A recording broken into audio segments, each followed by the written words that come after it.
नमस्कार दोस्तों, स्वागत है आपका हमारे YouTube चैनल एग्जामोफोबिया में। मैं धर्मेंद्र लेके आता हूं आपके लिए 2023 यूपीपीसीएस प्रिलिमिनरी एग्ज़ाम से रिलेटेड मॉडल टेस्ट पेपर। तो इन टेस्ट पेपरों की सीरीज़ के तौर पर हम लोग विभिन्न संस्थानों के मॉडल टेस्ट पेपर सॉल्व कर रहे हैं। तो अभी तक हम लोग दृष्टि IAS संस्थान के पेपर संख्या 12 तक सॉल्व कर लिए हैं। आज हम दृष्टि IAS संस्थान का पेपर संख्या 13 सॉल्व करते हैं, जो बच्चों GS पेपर 2 है, सी सेट यानी। तो चलिए देखते हैं पेपर 2 में क्या है।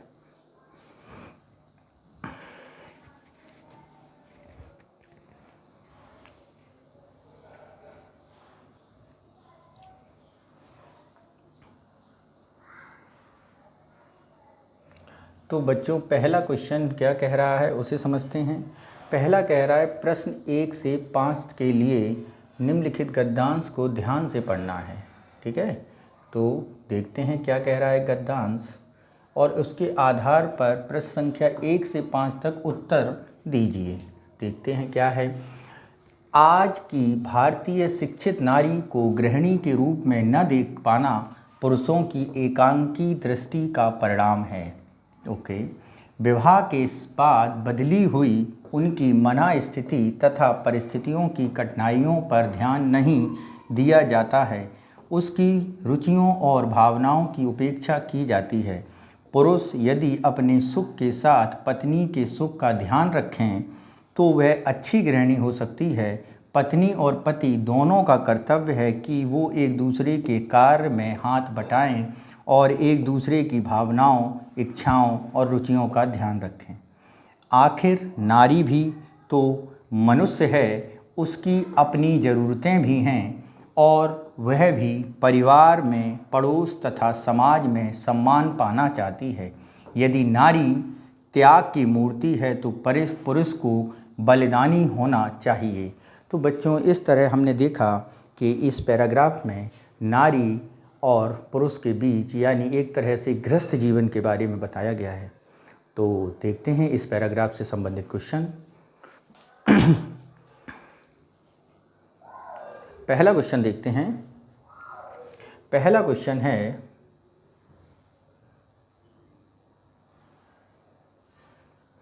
किसकी रुचियों और भावनाओं की उपेक्षा की जाती है। तो इस पैराग्राफ के अनुसार हमको ये बताना है कि किसकी रुचियों और भावनाओं की उपेक्षा की जाती है।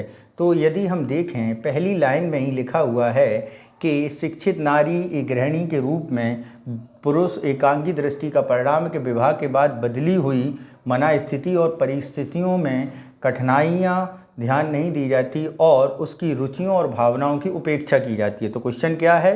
उपेक्षा की जाती है किसकी? उसकी का मतलब गृहिणी की। किसकी? गृहिणी की। तो यानी नारी की इच्छाओं और उपेक्षाओं की क्या की जाती है? उपेक्षा की जाती है। तो ज़रा देखें इसमें कौन सा सटीक बैठ रहा है। तो यहाँ पे अगर हम देखेंगे तो ऑप्शन नंबर ए हमारा बिल्कुल सही है, नारी की उपेक्षा की जाती है। दूसरे क्वेश्चन पर चलते हैं। पुरुष को अपने सुख और किसके सुख का ध्यान रखना चाहिए? पुरुष को अपने सुख और किसके सुख का? तो यहाँ पे देखिए, यहाँ पे एक लाइन दी गई है कि वे एक दूसरे के कार्यों का हाथ बटाएं और एक दूसरे की भावना और इच्छाओं को ध्यान में रखें। तो यहाँ पे देखिए, यहाँ पे बोला गया है दृष्टि का परिणाम है नारी गृहिणी हुई है और अपने सुख के साथ पत्नी के सुख का भी ध्यान रखना चाहिए। तो यहाँ पर दूसरा जो आंसर होगा ए स्वदेशी है, बी पत्नी है। तो कौन सा आंसर सही है बच्चों? बी पत्नी का ध्यान रखना चाहिए। नेक्स्ट चलते हैं क्वेश्चन नंबर 3 पर। सुखी वैवाहिक जीवन के लिए पत्नी और पति किन किन बातों का ध्यान रखना चाहिए?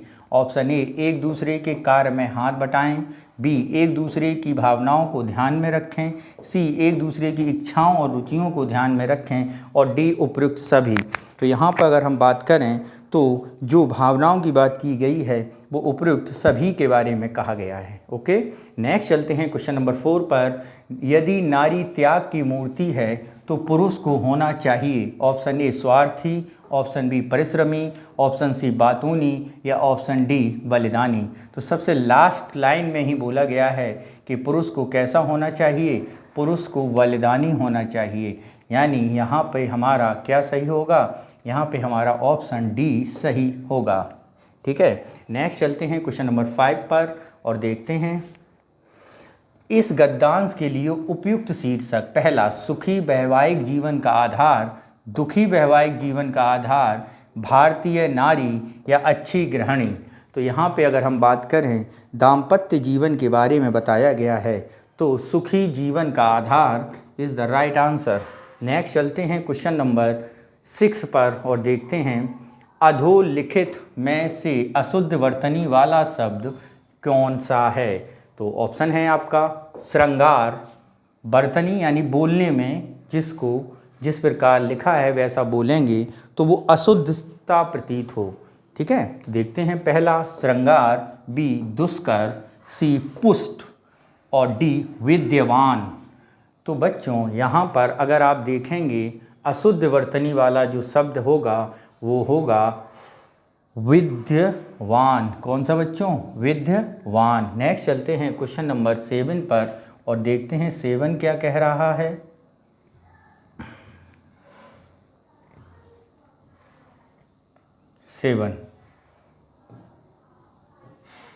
निम्नलिखित शुद्ध वाक्य है। पहला वाक्य, बाजार में भारी भरकम भीड़ जमा थी। ठीक है, दूसरा, यह कार अत्यंत महत्वपूर्ण है। तीसरा, उधर ना जाना, आप अपने मन में सोचें। तो अगर हम इसमें शुद्ध वाक्य देखेंगे तो उधर ना जाना ये भी अपूर्ण वाक्य है, आप अपने मन में सोचें ये भी अपूर्ण वाक्य है, और बाज़ार में भारी भरकम भीड़ थी तो भारी भरकम से ज़्यादा बहुत शब्द यूज़ किया जा सकता था। ज़्यादा, अधिक, भारी भरकम तो वजनदार भीड़ थोड़ी थी, यहाँ मतलब क्या हो गया, वजनदार भीड़। तो यहाँ पे जो शुद्ध वाक्य होगा वो होगा आपका ऑप्शन बी। कौन सा होगा बच्चों, ऑप्शन बी शुद्ध हमारा होगा। नेक्स्ट चलते हैं क्वेश्चन नंबर 8 पर देखते हैं बुंदेली बोली का क्षेत्र, ए झांसी, बी जौनपुर, सी आजमगढ़ या डी हरदोई। तो जैसा कि हम लोग जानते हैं बुंदेली भाषा कहाँ पर बोली जाती है, झांसी में, जौनपुर और आजमगढ़ में एक भाषा बोली जाती है जिसे हम पूर्वांचल बोल सकते हैं। ठीक है, हरदोई में अवधी बोली जाती है। क्या बच्चों, अवधी बोली जाती है।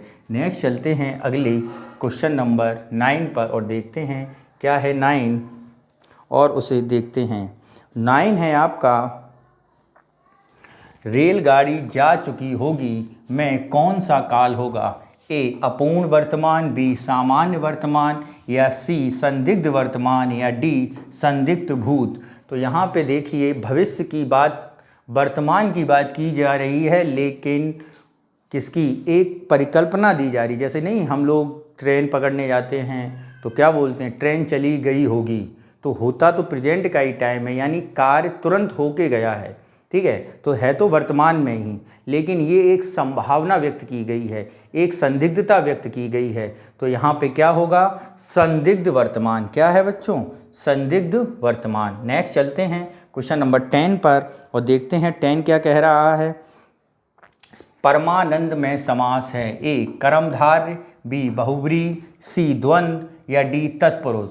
तो यहाँ पे अगर हम बात करें कौन सा क्वेश्चन समास होगा तो वो है आपका कर्मधारय समास। ठीक है, नेक्स्ट चलते हैं क्वेश्चन नंबर 11 पर। व्यंग का अर्थ है, ए विकलांग, बी कटाक्ष, सी पंखा और डी गूंथना। तो व्यंग का मतलब का अर्थ के बारे में अगर व्यंग आपको ये लग रहा है कि कटाक्ष हो सकता है तो आप गलत हैं, क्योंकि कटाक्ष वाले व्यंग में व्यंग ये होता है। ठीक है, और यहाँ पे व्यंग लिखा है तो आपका जो होगा ऑप्शन वो ए होगा, व्यंग यानी विकलांग। नेक्स्ट चलते हैं क्वेश्चन नंबर 12 पर और देखते हैं क्वेश्चन नंबर 12 क्या कह रहा है। यह कार मनोज की है वाक्य में सर्वनाम है, निजवाचक सर्वनाम, निश्चयवाचक सर्वनाम, संबंधवाचक सर्वनाम और पुरुषवाचक सर्वनाम। तो यहाँ पे जो क्वेश्चन का आंसर होगा वो होगा, कौन सा सर्वनाम है बच्चों? निजवाचक। अपनी स्वयं की गाड़ी है, कार है, तो निजवाचक सर्वनाम। ठीक है, नेक्स्ट क्वेश्चन चलते हैं क्वेश्चन नंबर 13 पर। किस पर? 13 पर। और देखते हैं 13 क्या कह रहा है।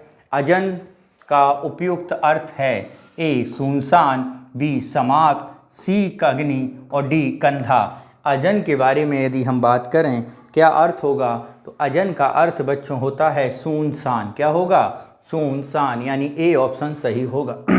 नेक्स्ट चलते हैं, चौमासा का समास है ए द्वंद्व, बी तत्पुरुष, सी दिगु और डी कर्मधारय। तो चौमासा यानी 4 माह की बात की गई है, यानी एक संख्या को इंडिकेट कर रहा है। तो हम लोग जानते हैं कोई ऐसा समास जो संख्या को इंडिकेट करता है तो वो समास है आपका द्विगु समास, यानी ऑप्शन नंबर सी हमारा सही होगा। ठीक है, नेक्स्ट चलते हैं क्वेश्चन नंबर 15 पर और देखते हैं 15 क्या है। आकुंचन का विलोम है ए विसर्जन, बी प्रसरण, सी अनाहत और डी आवरण।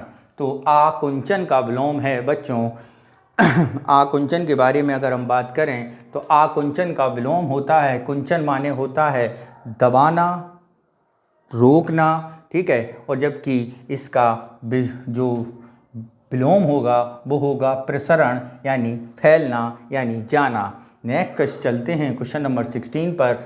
अधोलिखित में एक पर्यायवाची युग्म सही नहीं है। क्या सही नहीं है? क्वेश्चन देखते हैं, कौन सा पर्यायवाची युग्म सही नहीं है? ऑप्शन ए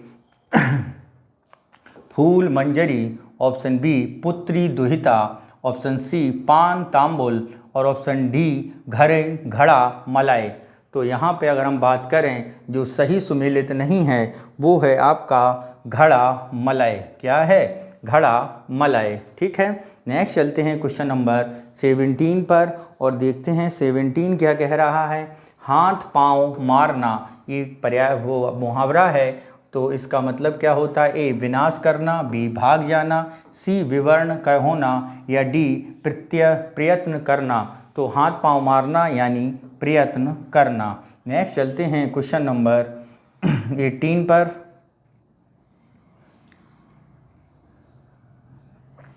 18 देखते हैं क्या है।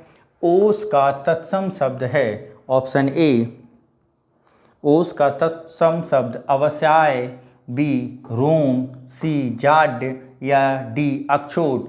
तो ओस का तत्सम जो शब्द होगा वो होगा बच्चों अवसाय याय। ठीक है, नेक्स्ट चलते हैं 19 पर और देखते हैं वसुदेव में संधि ए वृद्धि, बी यण, सी व्यंजन या डी गुण। तो वसुदेव में जो संधि है उसके बारे में बात करें तो वो होगी आपकी वृद्धि संधि। नेक्स्ट चलते हैं क्वेश्चन नंबर 20 पर और देखते हैं क्या है। अधोलिखित में वर्तनी की दृष्टि से एक शब्द शुद्ध है, तो कौन सा है? सामाजिक, फिसदी, चढ़ना या आविष्कार। तो यहाँ पे अगर हम बात करें कौन सा शब्द शुद्ध है तो वो है आपका आविष्कार शुद्ध है। ठीक है, तो ये आपका क्या हुआ? ये आपका क्वेश्चन हुआ कौन सा? ये आपके क्वेश्चन हुए क्वेश्चन हिंदी के। किसके हुए बच्चों? हिंदी के क्वेश्चन हुए। अब हम लोग देखते हैं क्वेश्चन अपने अगला क्या है। अगला क्वेश्चन है instruction for question 21 to 25। Read the following passage carefully and answer the question that follow. पहला पैराग्राफ पढ़ते हैं। Researchers from IIT Bombay have discovered special prosperities in a class of material called semi-direct metals that have been recently talked about in the scientific literature. Examples of semi-direct metals are systems such as TiO2/V2O3 nanostructures. Through calculations, the researchers have shown that such materials would be transparent to light of a given frequency and polarization when it is incident along a particular directions, the material would be opaque to the same light when it falls in it from the different directions. There are many known applications for transparent conducting films, the common example being touch screens used in a mobiles. Normal metals like gold and silver are good conductors of electricity. A key aspect that decide the equality of conduction is the way energy depends on the momentum of electrons. Direct metals differ from the normal metal in that the energy depends linearly on the momentum. This difference is responsible for their unique properties. Semi-direct metals behave in the perpendicular direction since their microscopic structure is different along the two directions. ठीक है, तो ये तो complete हुआ आपका paragraph. अब उससे related कुछ क्वेश्चंस हैं, उन्हें हम लोग देखते हैं कि उन क्वेश्चंस को किस प्रकार सॉल्व किया जाए। ठीक है, तो ज़रा देखें वो क्वेश्चन किस प्रकार सॉल्व किए जा सकते हैं। तो देखें क्या है हमारा पहला question, which of the following is not an example of semi direct metal? A TiO2, B Au gold, V2O3 या नन ऑफ दीज एबव। तो यहाँ पर अगर हम बात करें जो semi conductor semi direct metals नहीं है तो वो ऑप्शन होगा सही बच्चों 21 का आंसर होगा बी, यानी Au सेमी डायरेक्ट मेटल्स नहीं है। नेक्स्ट चलते हैं question number 22, what is the key aspect that decide the quality of conduction is the semi direct metal? पहला ऑप्शन है energy depend velocity of electron, energy depend linearly on the momentum of electron. और अगर हम आगे देखें क्या है C option, energy depend on the momentum of proton, energy depend linearly spinning of electron.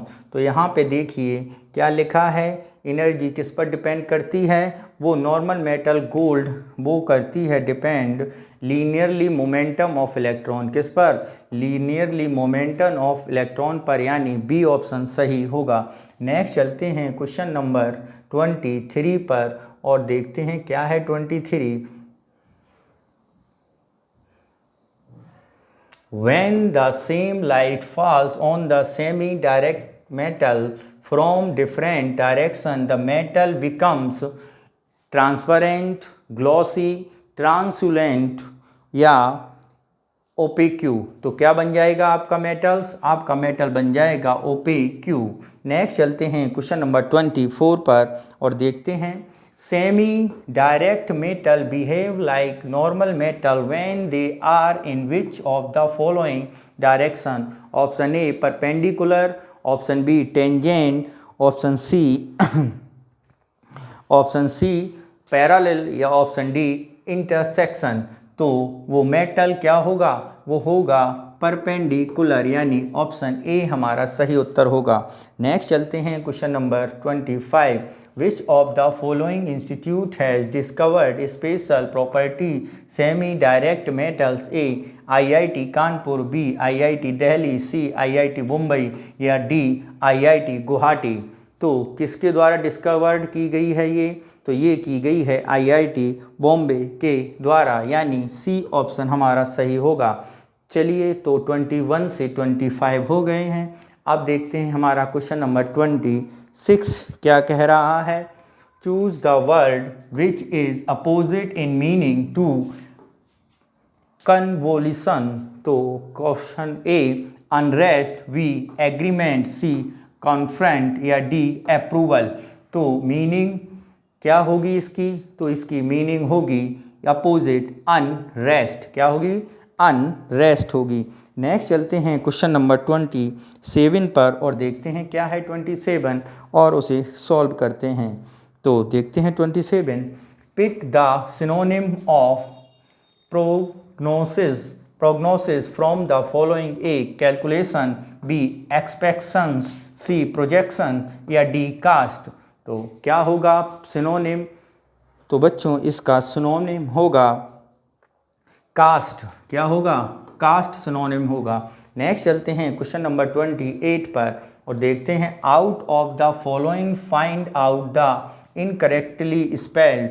Number A philology, number 2 lexicology, C dialectology या D linguistic. तो यहाँ पे अगर हम बात करें कौन सा ऑप्शन सही होगा या कौन सही स्पेल्ड होगा, तो वो है आपकी कौन सी स्पेल सही? तो लेक्सिकोलॉजी ही सही होगी। नेक्स्ट चलते हैं क्वेश्चन नंबर 29 पर और इसे सॉल्व करते हैं। Fill in the blank with the appropriate word. A acting a tip off about supplying of carbine machine gun. A was laid off Lal Bagh Mehndi in Loni town and the accused Sohan was arrested. A hook, B plot, C trap या D device. तो यहाँ पे अगर हम देखें क्या सही होगा, तो यहाँ पे सही होगा सी ट्रैप, यानी ऑप्शन सी सही होगा। नेक्स्ट चलते हैं क्वेश्चन नंबर 30 पर। Fill in the blank with appropriate word.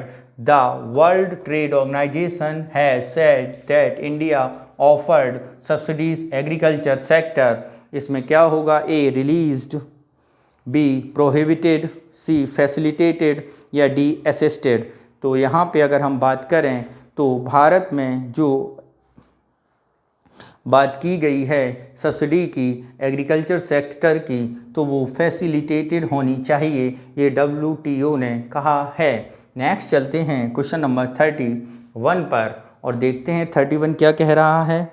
31 identify the part of speech underline word the girl knew how to draw great picture. तो यहाँ पे बात करनी है कि पार्ट ऑफ स्पीच बतानी है क्या है आपकी। तो यहाँ पे अगर हम बात करें तो ए एडवर्ब है, बी नाउन है, सी एडजेक्टिव है या डी कंजक्शन है। तो ये ग्रेट जो है वो है एडजेक्टिव। क्या है? एडजेक्टिव। नेक्स्ट चलते हैं क्वेश्चन नंबर 31 पर और देखते हैं 31 क्या कह रहा है। 32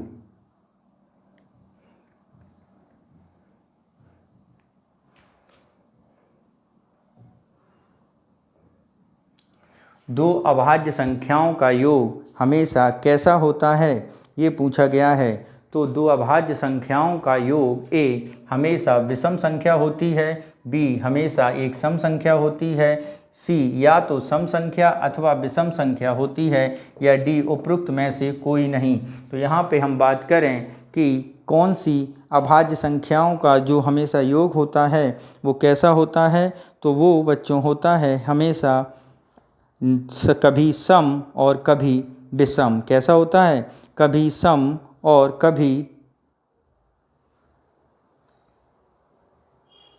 3 3 6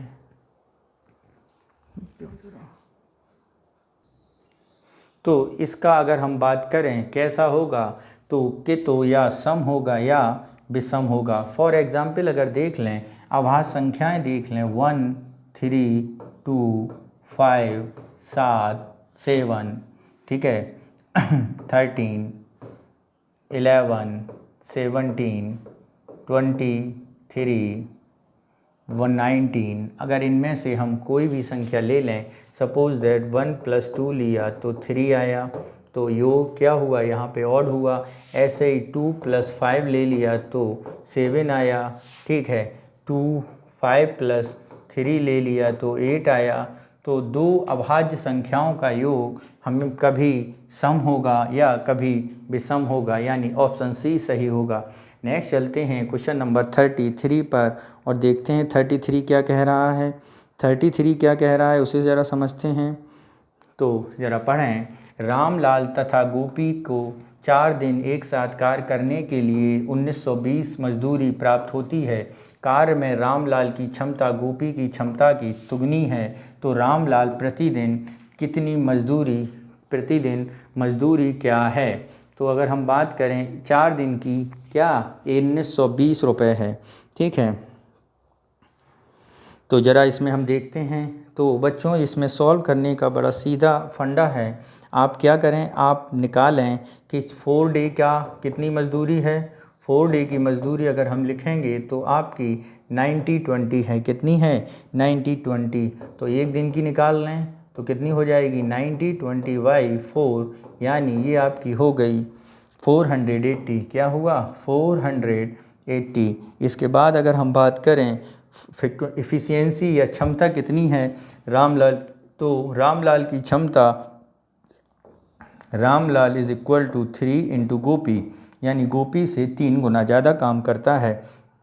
ठीक है, तो एक दिन में 480 रुपये मिल रहे हैं। ठीक है, ध्यान से, एक दिन में कितना मिल रहा है? एक दिन में 4 दिन में 480 मिला, सॉरी टोटल दोनों का कितना हुआ? एक दिन का 480। ठीक है, तो एक दिन का कितना हो गया? एक दिन का 120 रुपये। ठीक है, कैसे? आपने क्या किया? आपने 4 डिवाइड बाई 20 कर दिया, यानी 120। ठीक है, तो रामलाल की दुगनी क्षमता कितनी है? अगर हम क्षमता की बात करें तो 120 बाई 3, यानी टोटल अमाउंट का कितना मिला उन्हें? 360। कितना मिला? 360, यानी बी हमारा सही उत्तर होगा। नेक्स्ट चलते हैं क्वेश्चन नंबर 34 पर और उसे समझते हैं। एक कॉलेज के 3 विभागों में विद्यार्थियों की संख्या 276 है। विज्ञान और वाणिज्य के विद्यार्थियों की संख्या 2:3 अनुपात में है। वाणिज्य और कला के विद्यार्थियों की संख्या 5:7 में है। विभाग के विद्यार्थियों की संख्या ज्ञात कीजिए जिसमें विद्यार्थियों की संख्या सर्वाधिक हो। तो यहाँ पे अगर हम देखें विद्यार्थियों की संख्या कितनी है, तो अगर हम यहाँ पे देखें साइंस, कॉमर्स और आर्ट, इनका रेशियो क्या है? साइंस, विज्ञान और वाणिज्य, साइंस रेशियो कॉमर्स का अगर हम देखें तो 2:3 है। ठीक है, इसी प्रकार कॉमर्स और कला, इनका रेशियो देखेंगे तो इनका रेशियो होगा 5:7। 5:7 इनका है। ठीक, तो अब हमें क्या करना है? अब हमें निकालना है वाणिज्य और कला का अनुपात। वाणिज्य 5:, उस विभाग के विद्यार्थियों की संख्या ज्ञात कीजिए जिसमें विद्यार्थियों की संख्या सर्वाधिक है। तो यहाँ पे अगर हम बात करें तो इसे हम तीनों के समानांतर बना लें। अब तीनों के समानांतर कैसे बनेंगे? तो ये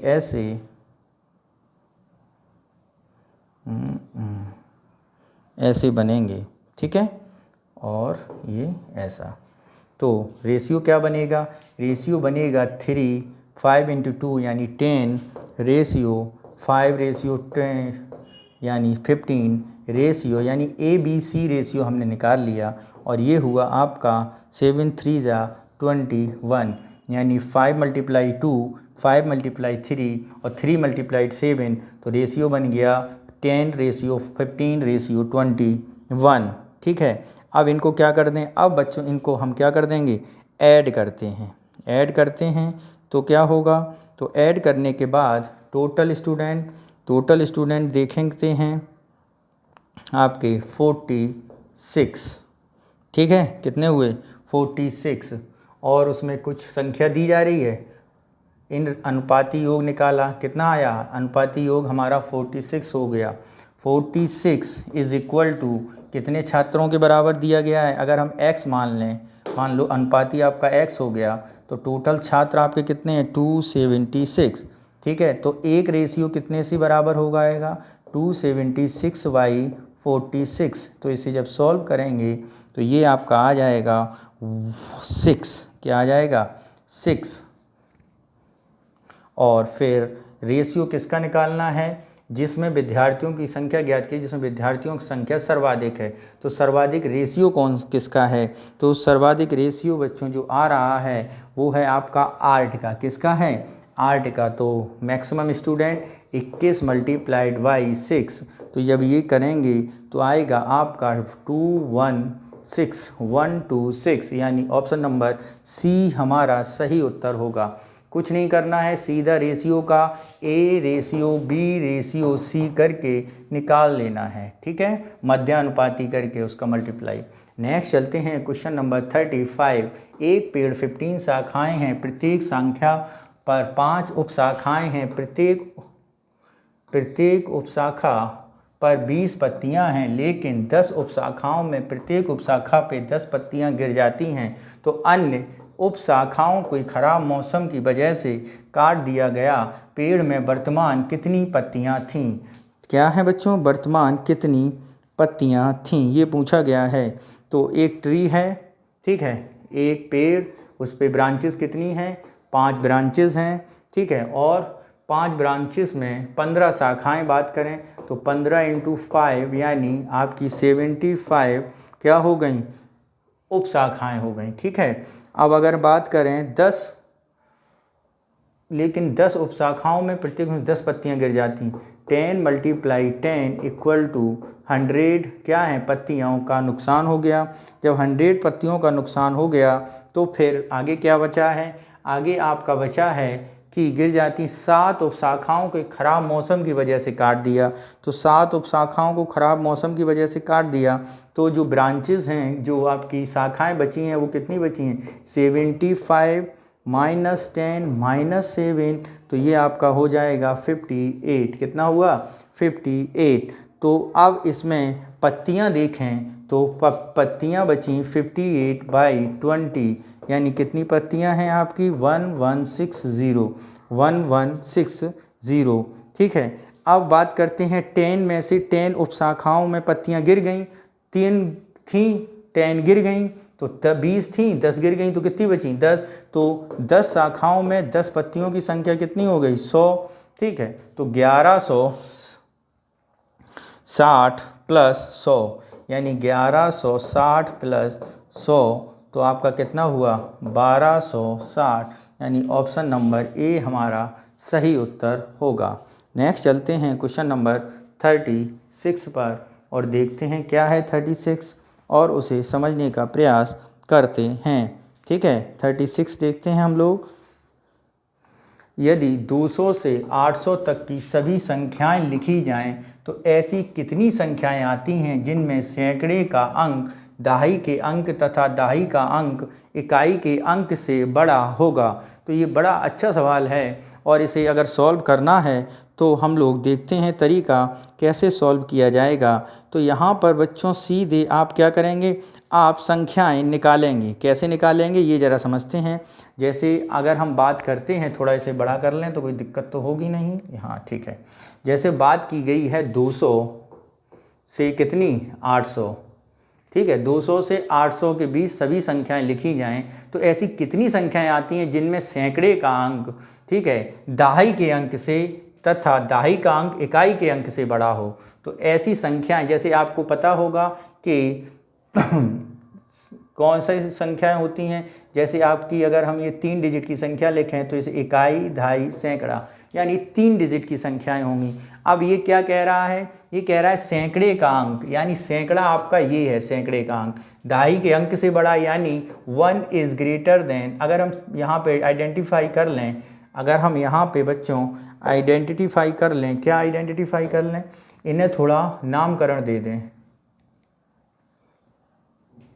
इसे समझो, जैसे मान लो ABC, तो ये आपका इकाई हो गया, ये दहाई हो गया, ये सैकड़ा हो गया।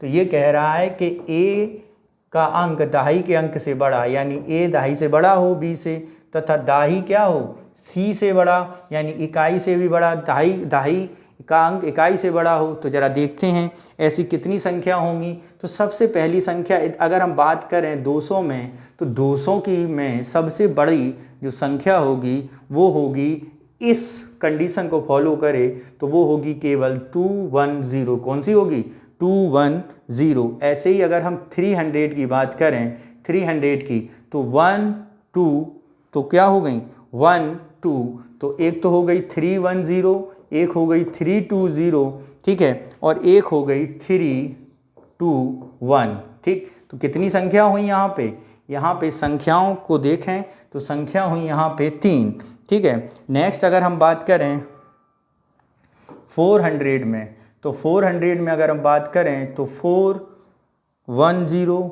420, 430, 431, 432,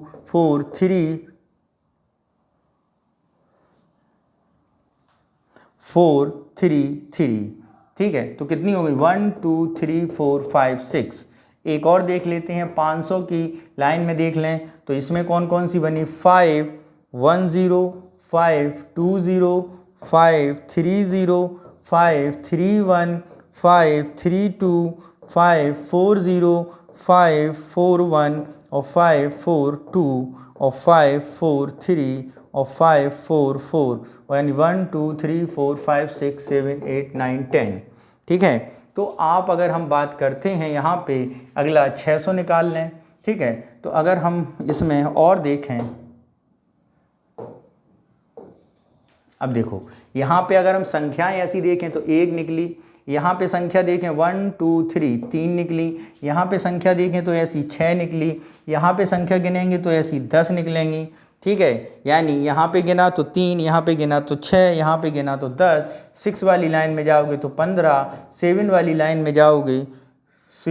लाइन में जाओगे तो निकलेंगी कितनी, तो अगर हम बात करें तो यहाँ पे निकलेंगी आपकी और ज़्यादा। तो यहीं पे हम सीधा एक सीरीज़ के तौर पे देखते हैं, यानी 1 3 6 15, ठीक है।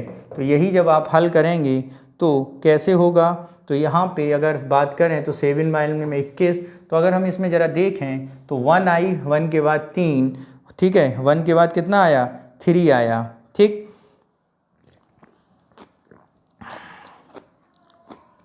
1 के बाद कितना आया 3 आया, ठीक है। और 3 के बाद कितना आया 6 आया, 6 के बाद कितना आया 15 आया, 15 के बाद कितना आएगा 21 आएगा, ठीक है। कितना आ जाएगा 21।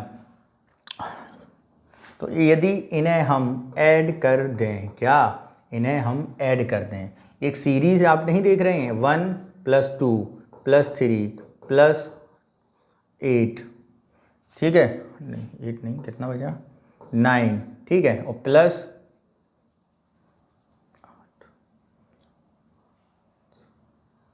6, ठीक है, 15 6 21, ठीक। तो एक सीरीज़ इंडिकेट कर रही है, तो इन्हें आप जोड़ेंगे तो टोटल आएगा 56। कितने आ जाएंगे 56। तो ऑप्शन नंबर कौन सा सही होगा 56। आप जोड़ लीजिए 3 1 4 6 4 10 10 और 15, 10 और 15 कितना हुआ 10 15 30 और 20 50 और 35 1 26, ठीक है। तो यानी आपका 56 हुआ। नेक्स्ट चलते हैं क्वेश्चन नंबर 37 पर और देखते हैं 37 क्या कह रहा है। 37 कह रहा है 37 कह रहा है क्या, by NN by ZB, Bombay के लिए कूट क्या बना है बाई NN बाई ZB, क्या बना। तो नेक्स्ट क्वेश्चन चलते हैं, क्वेश्चन देखते हैं बॉम्बे से बाई NNZ बना। तो ज़रा देखें, इससे आया बाई, इससे आया N और इससे आया फिर N और इससे आया बाई और इससे आया Z और इससे आया B। तो इसमें क्या किया गया है, अगर आप देखेंगे तो ये आपका एक तरह से ABCD और Z बाई X, यानी सीधा आके जस्ट अपोनेंट उसका इसमें ऐड कर दिया गया है। क्या कर दिया है, जस्ट अपोनेंट ऐड कर दिया गया है, ठीक है, अपोजिट लेटर, ठीक। और उसमें क्या करेंगे एक ऐड करके जोड़ देंगे। तो इस तरह जब हम हॉकी का SNXPD करेंगे हैं और अगर हम साइंस का ऐसे ही बदलेंगे तो यहाँ पे साइंस का बदला जाएगा इसी ट्रिक से, तो वो बदला जाएगा H X H D M X और D। तो ये क्या बनता है आपका, ये बनता है ऑप्शन नंबर D बनता है, यानी D आपका सही उत्तर होगा। नेक्स्ट चलते हैं क्वेश्चन नंबर 38 8 पर। किस पर? 38। देखते हैं भाई क्या है।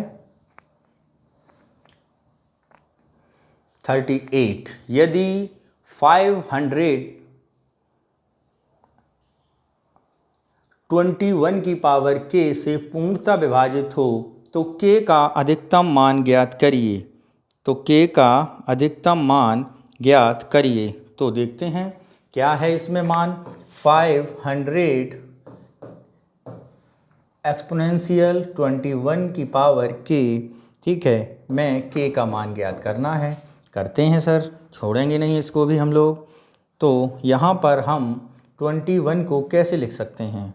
तो 21 को लिख सकते हैं 7 × 3। किसे? 21 को। ठीक है भाई, लिख दो। तो एक तरफ हमने लिख दिया 500/7, दूसरी तरफ लिख दिया 500/3।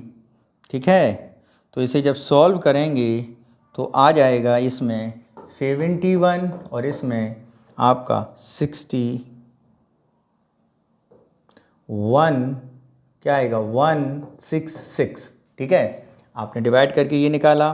फिर 71 का 7 में कर दें।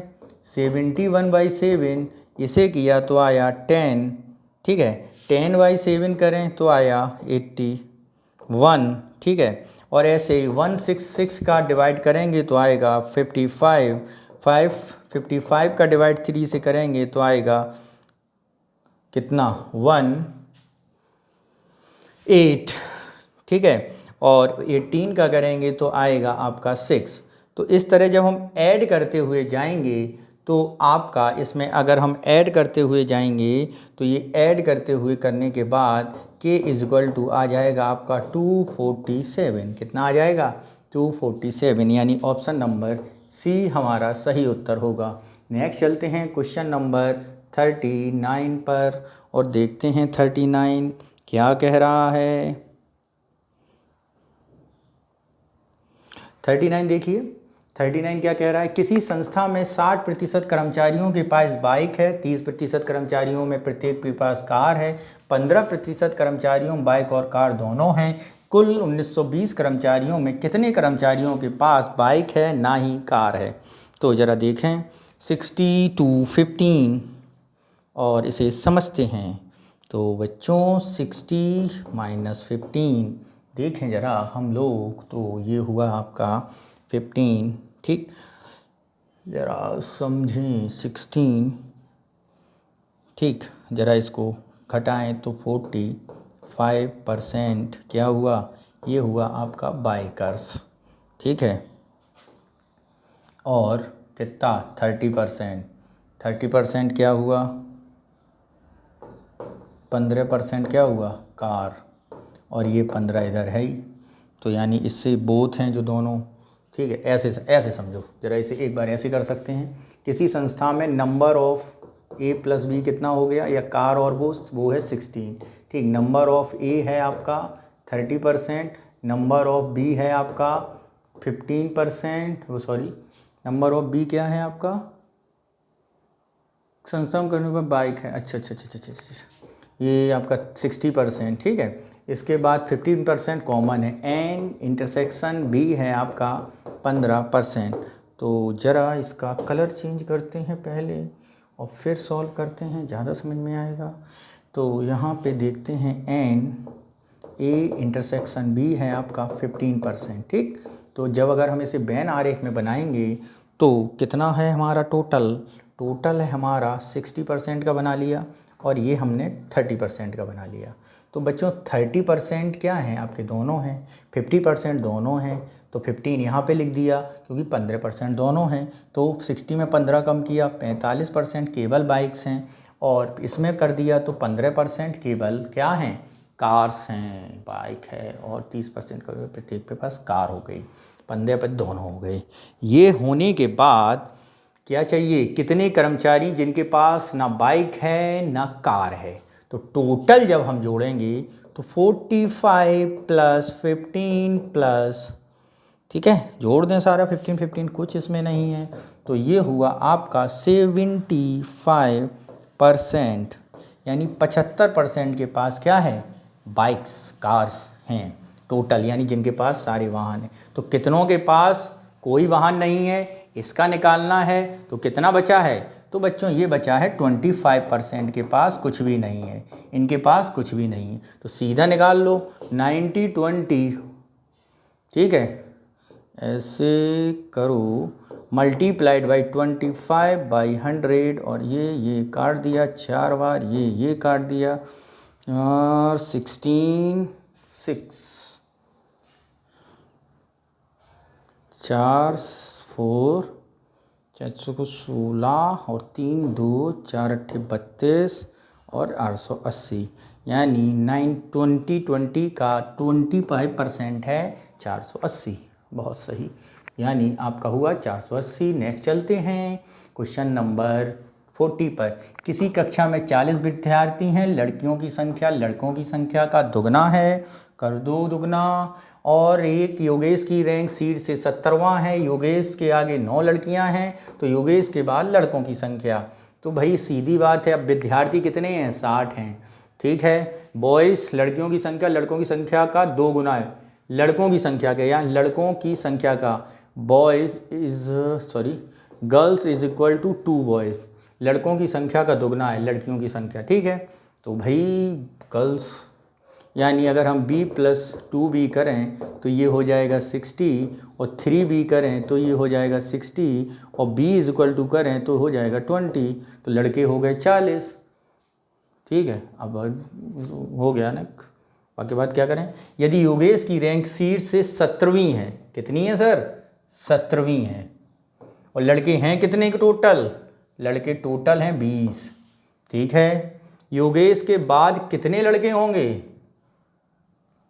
और योगेश के आगे 9 लड़कियां हो गई, 9 क्या हो गई? लड़कियां हो गई, यानी योगेश 9वें नंबर पर है, और 9वें नंबर पर उसके आगे लड़कियां हैं। यानी अगर हम बात करें इसमें से 17 में से 9 घटा दें तो कितना बचेगा, और 1 जोड़ दें। तो बच्चों यहाँ पे अगर हम करें क्या, यहाँ पे अगर हम करें तो ये हो जाएगा 17 - 9 - 1, यानी बचा कितना है बच्चों? यहाँ पर बचा है 7। कितना बचा? 7 बॉयज़, ठीक है,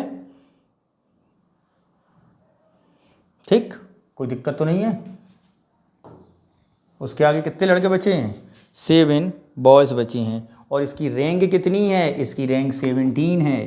कितनी रैंक है? 17 रैंक है। तो योगेश की जब 17 रैंक है तो टोटल लड़के कितने हैं? लड़के हैं 20, स्टूडेंट हैं 20, और उसकी 17 रैंक है, 7 लड़के आगे हैं, तो पीछे कितने बचेंगे? पीछे बचेंगे आपके 7 कम कर दो तो बच जाएंगे आपके कितने लड़के, उन्हें देखना है। तो वो बचेंगे 20 - 1 - 7, और ये बच गया आपका 12। कितने पीछे लड़के हैं? 12 लड़के हैं, यानी ऑप्शन नंबर डी हमारा सही होगा। नेक्स्ट चलते हैं क्वेश्चन नंबर 41 पर, और 41 देखते हैं क्या कह रहा है। 41, किसी परिवार में केवल 4 सदस्य हैं, A B C D, तथा उनमें केवल एक जोड़ा है जिनमें का संबंध के बारे में पूछा जाए तो उत्तर निम्नलिखित में। A कहता है B मेरी पुत्री है, क्या है? A कह रहा है B मेरी पुत्री है, तो B क्या हो गई? डॉटर हो गई, ठीक है। नेक्स्ट अगर चलें तो B कहता है C मेरे पिता हैं, B ने कहा C पिता हैं, ठीक है। फिर C कहता है D मेरी माँ है, D माँ हैं, ओके। फिर क्या कह रहा है? D B किस प्रकार संबंधित है? D B किस प्रकार से संबंधित है? D और B के बीच संबंध निकालना है। तो अगर हम बेटा देखें तो B पुत्री है A की, A का पिता C है, और C की माँ D है, तो ये D B D क्या हुई? दादी हुई हैं। ऑप्शन देखते हैं तो ये सीधा सीधा संबंध सीधा लग रहा है दादी पोती का, ठीक है। नेक्स्ट चलते हैं क्वेश्चन नंबर, त्रिभुजों की संख्या निकालनी है इसमें। तो यहाँ पे अगर हम त्रिभुजों की संख्या निकालेंगे तो यहाँ पर त्रिभुजों की टोटल संख्या को अगर हम देखें ध्यान से तो 1 2 3 4 5 6 ऐसे देखते हैं। रुक जाओ, एक तो हो गया ये, एक हो गया ये, 2 3 4 5 6 7 8 9 10 11 12 13 14 15 16, ठीक है। इसके बाद 17, इसके बाद 18, इसके बाद 19, इसके बाद 20, ठीक है। और चलें, और अगर हम बात करें 20 के बाद 21, 21 के बाद 22, 22 के बाद की अगर हम बात करें तो 22 के बाद 23, 23 के बाद 24, 24 के बाद 25, 25 के बाद 26, 26 तो हो गए हैं। 26 के बाद अगर हम बात करेंगे तो 26 के बाद एक त्रिभुज ऐसा ऐसा ऐसा, 26 के बाद अगर हम बात करेंगे तो एक त्रिभुज ऐसा ऐसा ऐसा, 27 28। तो ऑप्शन नंबर जो इसमें बनेगा तो ये आपका बनेगा ऑप्शन डी यानी 28, ठीक है। नेक्स्ट चलते हैं क्वेश्चन नंबर 43 पर और देखते हैं 43 क्या कह रहा है। 43 देख रहे हैं हम लोग। 43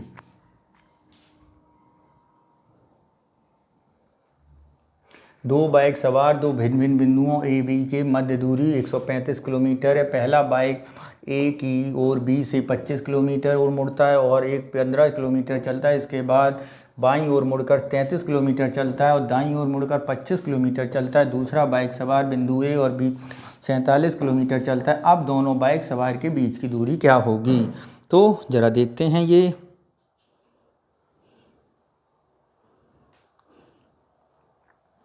तो इसमें ज़रा ऐसा करें, ए और बी है, इनके बीच की दूरी 135 है। ओके, अब क्या हुआ?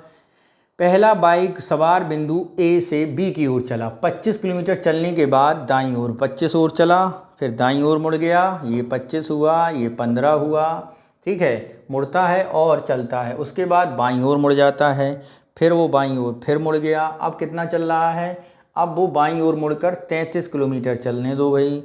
चल गया 33 किलोमीटर। 33 किलोमीटर चलकर अंत में दाईं ओर 25 किलोमीटर चलता है, फिर दाईं ओर मुड़ गया, माना नहीं वो 25 किलोमीटर फिर चल गया। 25 किलोमीटर दूसरा बाइक बिंदु ए की ओर केवल 47 किलोमीटर चला है। दूसरा बाइक कितना चला है ए से? ये चला है 47 किलोमीटर। तो अब तुम्हें क्या बताना है? बताना है दोनों बाइक के बीच की दूरी।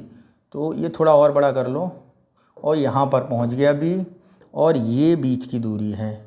इसका मैं कलर बदल लूँ तो और सही समझ में आएगा। तो ये बीच की दूरी फाइंड आउट करनी है। क्या करनी है? ये बीच की दूरी फाइंड आउट, यानी ये कितनी दूरी पर है? ये 25 है। तो इसमें सीधा सीधा जोड़ लो ना। ये क्या चला? ये बंदा 25 किलोमीटर चला, 25 प्लस 33 इतना चल गया। तो 25 और 33 कितना हुआ? इसे ज़रा देख लो। 25 से अगर 33 की बात करें तो ये हुआ 8 और 3 2 5। क्या हुआ? 5 3 8 और 3 2 5, 58 किलोमीटर, ठीक है। ये हो गया।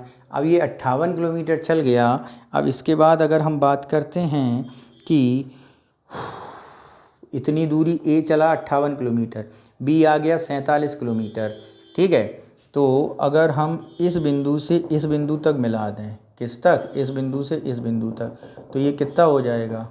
ये अगर हम ऐसा ऐसा मिलाएं, ज़रा देखो ना, ज़रा ये डिस्टेंस निकालनी है, यानी ए बी और सी ये निकालनी है। तो 58 इधर चल गया, 58, ठीक है। टोटल है 135 और 47 उधर चलाया, 47 इन्हें जोड़ दियो तो 8 और 7, 8 7 15, ठीक है। 5 4 9 और 1 10, 105 किलोमीटर। तो बीच की जो ये डिस्टेंस बची है, ये कितनी बची है? ये बची है आपकी 20 किलोमीटर। 20 है, रुकना, 13503 30 किलोमीटर है ना, 30 किलोमीटर बची है। ये कितनी हुई? ये 15 हुई एक, और 15 हुई एक, और 25 हुई एक, 15 और 25 0, ठीक है। 2 और 1 3, 3 और 1 4, 40। तो 40 और 900 यानी आपका हुआ कुल, यहाँ पे पाइथागोरस प्रमेय लगाएंगे। पाइथागोरस प्रमेय लगाने के बाद 900 प्लस 1600 हो गया आपका कितना, 9 6 15 2500। ठीक है, इसका वर्गमूल निकालेंगे तो आपका आ जाएगा 50 किलोमीटर। कितना आ जाएगा, 50 किलोमीटर, यानी ऑप्शन बी हमारा सही होगा। समझ में आया ना। अगर सीधा फिगर समझ में नहीं आया तो फिर कैसे काम चलेगा बच्चों। फिगर तो बड़ा सीधा बना है इसमें। एक बार दोबारा से बता दे रहा हूँ, ध्यान से देखना। बहुत सरल क्वेश्चन था ये, अच्छी तरह समझ में आएगा आपके। देखते हैं कितना सरल क्वेश्चन है। आप लोगों को समझ में नहीं आया, आप बोल रहे हैं कमेंट में, ऐसे कैसे चलेगा। आपको कमेंट में समझ में नहीं आ रहा है। ठीक है, देखो बच्चों क्या हुआ कि एक व्यक्ति ए और बी है। थोड़ा बड़ा कर लें, कोई दिक्कत तो नहीं है, थोड़ा और छोटा जिससे आपको समझ में आ जाए। ए और बी क्या है, ए यहाँ पे है, बी यहाँ पे है, बीच की दूरी है 135 किलोमीटर। ठीक है, अब होता क्या है साहब, होता ये है कि ए चला, थोड़ा रुकना, 135 किलोमीटर, ए बी की ओर 25 चला, तो ए कितना चल गया 25, ए 25 चल गया। फिर वो दाईं ओर मुड़ गया, कितना चला 15, फिर वो बाईं ओर मुड़ गया, क्या चला 33, फिर वो दाईं ओर मुड़ गया, कितना चला 25। ठीक है, इतना चल गया।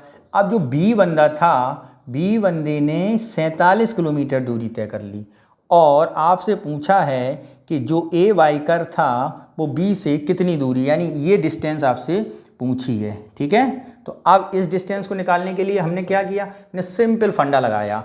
टोटल ए द्वारा चली दूरी, ए क्या चला 25 चला, हॉरिजेंटल दूरी देख रहे हैं, और 33 चला। तो हॉरिजेंटल कितनी चली आपकी 58 चली, 25 और 38 58 हो गई। यानी ये हॉरिजेंटल ये कितना चल गया, वो 58 चल गया।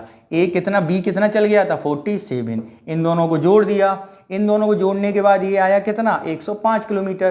टोटल डिस्टेंस कितनी थी 135 माइनस 105, तो आ गया हमारा 30 किलो। यानी हॉरिजेंटल जो डिस्टेंस है ए बी की वो है आपकी 30 किलोमीटर। तो हम एक लाइन खींच देते हैं ये, तो यहाँ पर कोई ई पॉइंट लिख लेते हैं। इसके बीच की दूरी क्या होगी 30 किलोमीटर। ये कितना है, ये है 25 प्लस 15, यानी ये हो गया 40 किलोमीटर। 40 और 30 इसको निकालना है, बन गया पाइथागोरस प्रमेय, तो वही मैंने लगा दिया और आपका आंसर आ गया। अब चलते हैं क्वेश्चन नंबर अगले की तरफ, देखते हैं अगला क्वेश्चन क्या है हमारा।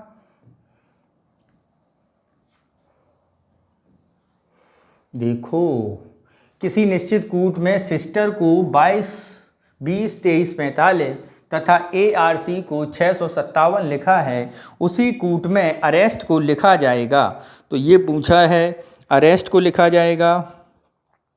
तो यहाँ से ही अगर हम देख लें, S का मतलब 2, I का मतलब 0, S का मतलब 2, T का मतलब 3, E का मतलब 4 और R का मतलब 5, और यहाँ पे A का मतलब 6, R का मतलब 5, C का मतलब 7। तो A का मतलब क्या है 6 कर दिया, R का मतलब क्या है 5 कर दिया, R का मतलब क्या है 5 कर दिया, E का मतलब क्या निकला था, E का मतलब निकला था 4, E का मतलब 4 लिख दिया। ठीक है, S का मतलब क्या निकला था, S का मतलब निकला था 2 लिख दिया, और T का मतलब क्या निकला था, T का मतलब निकला था 3। 655 4 2 3 ये लिखा तो है बगल में, यानी ए ऑप्शन हमारा सही होगा। नेक्स्ट चलते हैं क्वेश्चन नंबर 45 पर और देखते हैं 45 क्या है हमारा। रोहित एक किताब को खरीदा 20% लाभ पर। उसने किताब को अंकुर को बेच दी। अंकुर ने यह किताब सुमित को 15% हानि पर बेच दी। सुमित ने यह किताब आशुतोष को 20% लाभ पर बेच दी। आशुतोष ने इसे 306 रुपये में खरीदा। बताइए रोहित ने इस पुस्तक के लिए कितने रुपए अदा किए। ठीक है सर, समझे आप। तो सबसे पहले वाले को क्या हो रहा है, लाभ हो रहा है रोहित को। तो भैया लाभ हो रहा है तो अच्छी बात है। तो अगर हम फाइनल प्राइस देखें तो फाइनल प्राइस है 306 रुपये। कितना है फाइनल सेविंग प्राइस 306 रुपये है। CP निकालना है हमें, तो SP multiplied by 100 divide by 100 plus profit and loss. ठीक है, तो ये जब हम सॉल्व करेंगे तो हमारे पास आएगा 255। किसके लिए आया ये सुमित के लिए आएगा। किसके लिए? सुमित के लिए। तो ऐसे ही सुमित के लिए आने के बाद जब फाइनली हम देखेंगे उसे हानि हुई 15% की, फिर 20% का लाभ हुआ, तो ये हो जाएगी कितने की? 250 रुपये की। यानी ऑप्शन नंबर डी हमारा सही होगा। नेक्स्ट चलते हैं क्वेश्चन नंबर 46 पर। देखें ज़रा 46। संख्याओं को निम्नलिखित प्रारूप में विचार कीजिए। 8, 5, 6, 4, 9, 7, 3, 3, 4, 10, 9 क्वेश्चन मार्क। तो आप ज़रा देखिए 8 से 5 3, 5 से 6 1, ठीक है, 4 से 9 5, 9 से 7 2, ठीक है। यहाँ किला 1, यहाँ -2, इधर आ जाओ। 3 से 4 0, यहाँ पे गए तो -+1, यहाँ पे 10 पे +1, और यहाँ पे पता नहीं निकालनी है। एक तो ये फिगर बना। दूसरे फिगर की तरफ अगर हम नज़र डालें ऐसे 4 + 2 × 2 -1,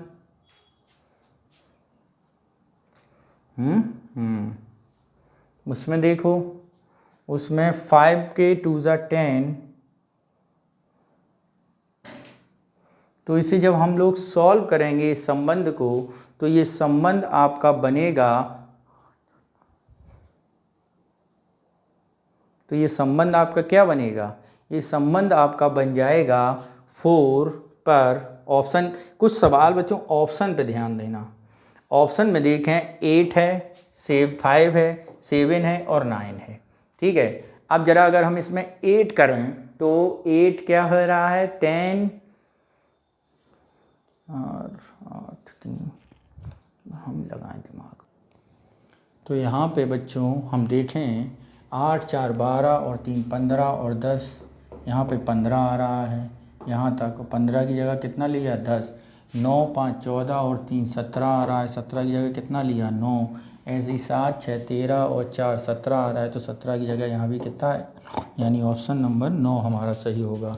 नेक्स्ट चलते हैं क्वेश्चन नंबर 47 पर और देखते हैं क्या है 47।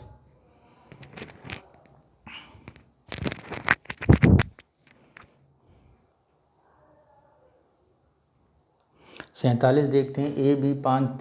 ए बी की तुलना में 5/6 समय, 3/4 समय बी और सी की तुलना में 3/2 5/3 काम करता है। अगर तीनों मिलकर उसी काम को 10 दिन में पूरा करते हैं तो बताइए ए बी को कितने दिन में काम पूरा हो जाएगा? ए में, बी में, सी और सी दोनों, या ए और सी? तो अगर हम बात करें, ए क्या कर रहा है? ए का वर्ग 3/4 है, ठीक है, और बी का वर्ग 5/6 बी है, ठीक है। अगर हम यहीं काम करें, एक दिन का काम अगर निकालेंगे तो आ जाएगा वो, मान लो एक्स डे, ठीक है। एक्स डे करने के बाद जब इसे सॉल्व करेंगे तो हो जाएगा बच्चों कौन सा काम? तो जो ऑप्शन हो जाएगा बी पहले कंप्लीट करेगा। नेक्स्ट चलें क्वेश्चन नंबर अपना 48 पर, और 48 देखते हैं।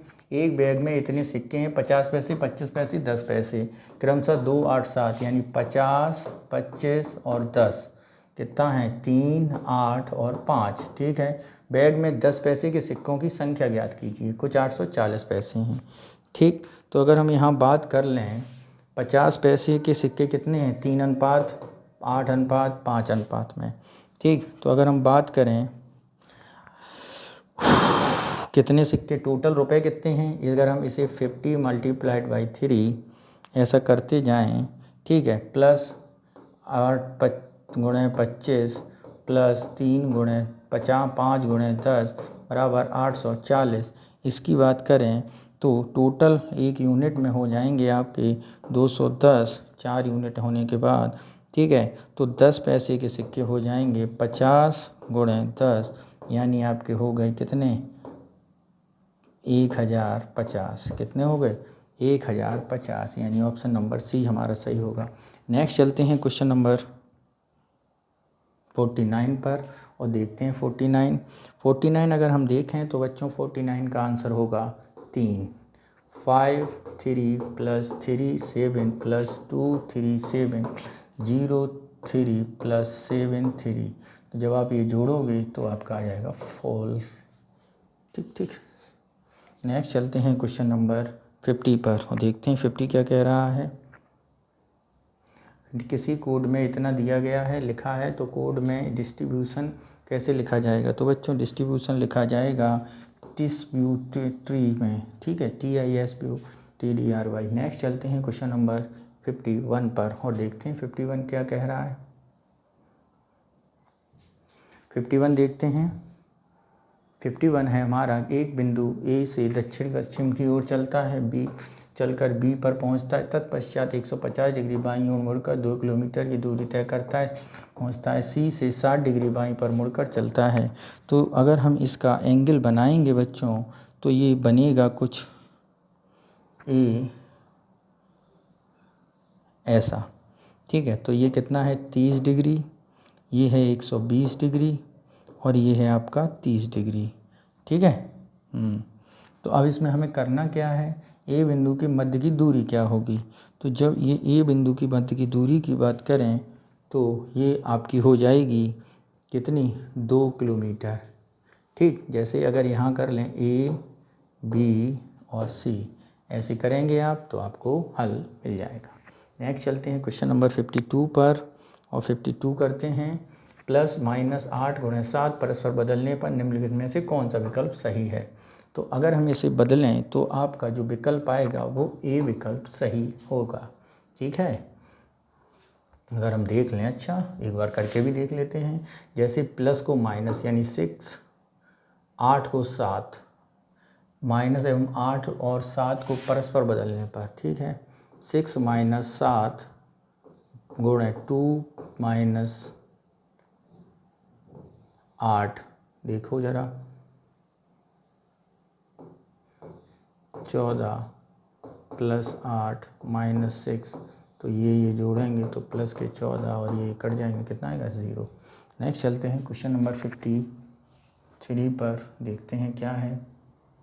53 आपका आरेख है, क्या है बच्चों, आरेख, ठीक है।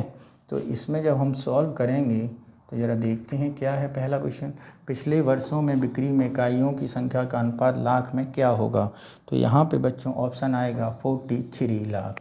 नेक्स्ट है 54 2022 इकाइयों में 2015 में निर्मित इकाइयों की संख्या का अनुपात पूछा गया है। तो इकाइयों में संख्या के अनुपात को अगर हम बात करें तो ये आपका आ जाएगा 5:6 पर, ठीक है। 55 में देखेंगे तो 55 में अगर हम बात करेंगे तो ये आ जाएगा 25, कितना 25। नेक्स्ट अगर हम बात करें 56 में, तो 56 में अगर हम बात करेंगे तो 56 बच्चों हो जाएगा आपका 2:1, कितना 2:1। 57 में बात करें क्या है, गलत का चुनाव कीजिए। यदि महिलाओं का नेतृत्व में अनुपातिक भागीदारी दी जाए तो वे सत्ता में अलग तरह का व्यवहार करेंगी। आनुवांशिक रूप से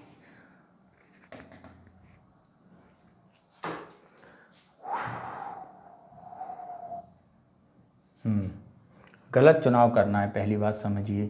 महिलाओं को नेतृत्व में भागीदारी दी जाए तो वो अलग तरह का व्यवहार करेंगी। महिलाएं आनुवांशिक रूप से शांति प्रिय होती हैं। बहुराष्ट्रीय निगमों में आजकल साझा नेतृत्व होता है बजाय पदानुक्रम के, ये सभी गलत हैं।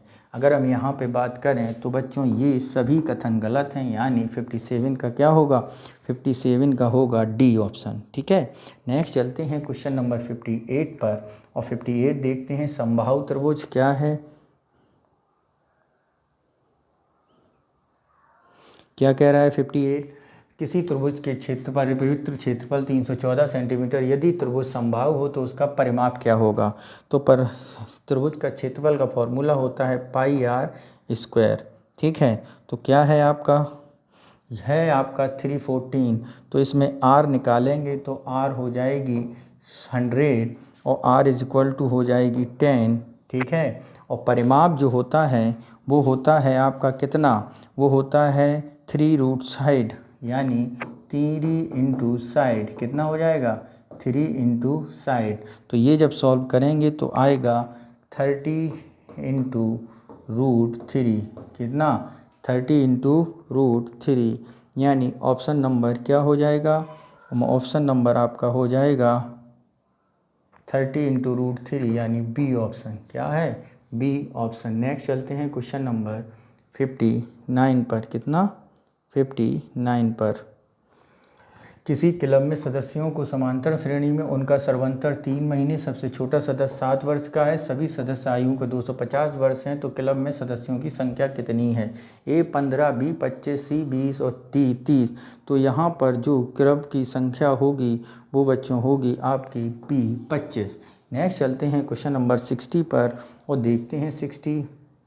दर्पण में प्रतिबिंब बताना है कि कौन सा प्रतिबिंब सही है। इसका दर्पण प्रतिबिंब अगर हम देखें तो इसका दर्पण प्रतिबिंब बच्चों होगा ए ऑप्शन। नेक्स्ट चलते हैं क्वेश्चन नंबर 61 और देखते हैं एक व्यक्ति 110 × 18 लोकल टिकटों खरीदता है। प्रत्येक प्रथम श्रेणी टिकट 10 रुपये, द्वितीय श्रेणी और द्वितीय श्रेणी की टिकटों को मूल्य प्रतिस्थापित कीजिए। तो यहाँ पे अगर हम बात करें तो जो ऑप्शन होगा वो ऑप्शन होगा आपका 60 का 124।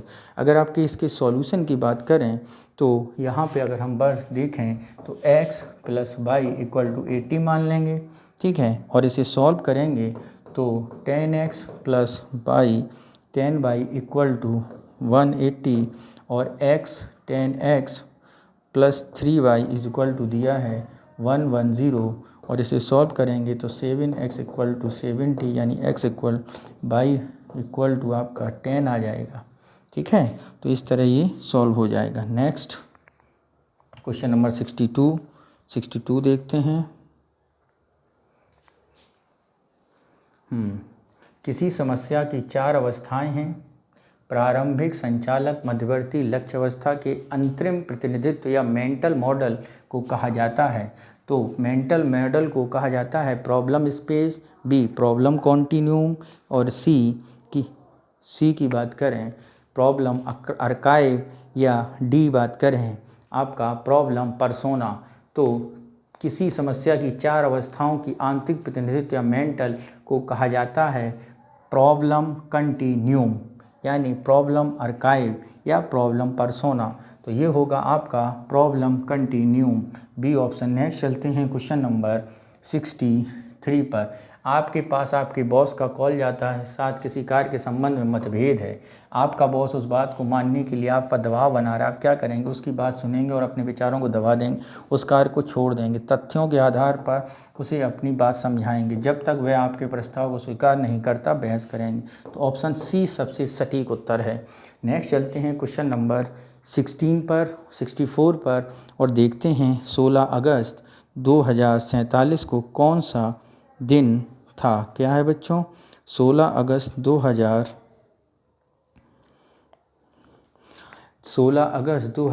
1947 को कौन सा दिन होगा। तो बच्चों उसका दिन होगा आपका ए सैटरडे, ठीक है। नेक्स्ट चलते हैं क्वेश्चन नंबर 65 पर। निम्नलिखित संख्याओं का पता लगा कौन सी संख्याएं अलग हैं, ठीक है। अगर हम यहाँ पे देखें 61, 65, 5, 17, 61, 71, 2 और 3, 31, 35 और 41, 37, 16, 7, 19। अगर इसे आप ध्यान से देखेंगे तो ये सारे के सारे आपके अभाज्य संख्याएं हैं, देखिए ध्यान से, ठीक है। लेकिन यहाँ पर एक अभाज्य संख्या नहीं है जो क्या है 16। तो ऑप्शन नंबर डी हमारा सही उत्तर होगा। नेक्स्ट चलते हैं क्वेश्चन नंबर। दिल्ली के खान मार्केट सप्ताहांत में बंद रहता है क्योंकि वह सप्ताह के अन्य दिनों में खुला रहता है। इनमें निहित तर्क दोष, चतुष्पदी संग्रह, त्वरित सामान्यीकरण या आत्माश्रय। तो ऐसा स्टेटमेंट आपका कहलाता है त्वरित सामान्यीकरण। नेक्स्ट चलते हैं क्वेश्चन नंबर 67 पर। देखते हैं संचार का कौन सा रूप अंतर्व्यक्ति संचार का विस्तार है। यहाँ 2 से अधिक विचारों, कौशल और रुचियों का आदान प्रदान शामिल है। समूह संचार, अंतर्व्यक्ति संचार, वन ऑल कम्युनिकेशन या इनमें से कोई नहीं। अंतर्व्यक्ति संचार का विस्तार है। अगर हम भाई बात करें तो कौन सा विचार रुचियों का आदान प्रदान में शामिल होता है, तो वो होगा अंतर्वैयक्तिक संचार। कौन सा संचार का विस्तार है जहाँ दो से अधिक विचारों, कौशल और रुचियों का आदान प्रदान शामिल होता है, वो होता है समूह संचार। नेक्स्ट चलते हैं क्वेश्चन नंबर 68 पर और देखते हैं किस शब्द का उपयोग हम व्यक्तिगत स्थान की व्यवस्था के लिए करते हैं। हम इसमें क्या व्यवस्था करते हैं? गतिक्रम, पैरा लैंग्वेज, निकटता या इनमें से कोई नहीं। व्यक्तिगत स्थान एक व्यवस्था के लिए करते हैं किस शब्द का? तो वो हम करते हैं पैरा लैंग्वेज का। नेक्स्ट चलते हैं क्वेश्चन नंबर 69 पर और देखते हैं 69।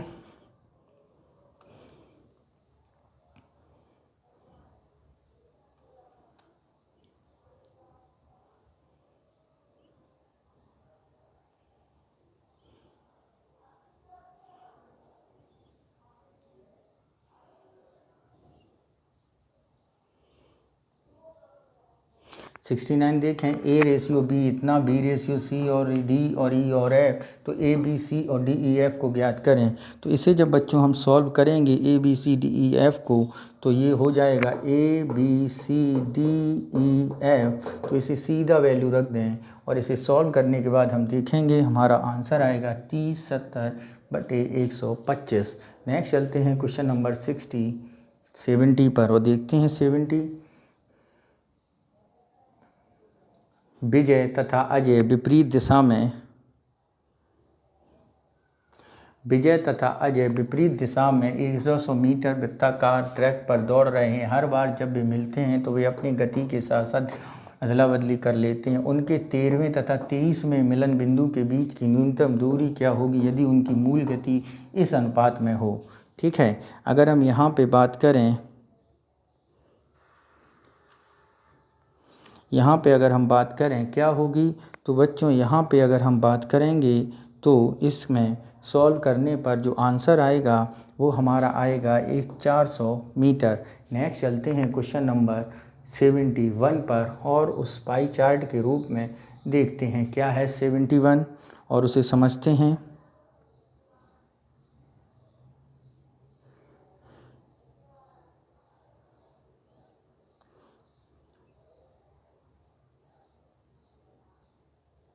ठीक है, देखते हैं 71।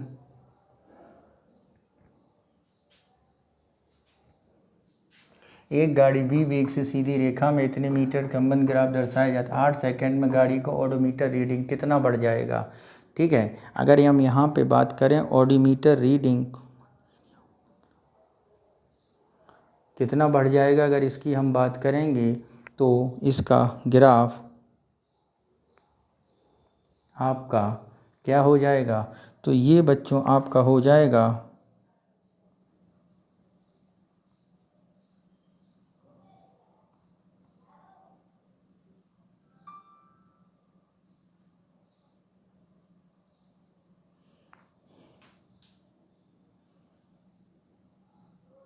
ये आपका हो जाएगा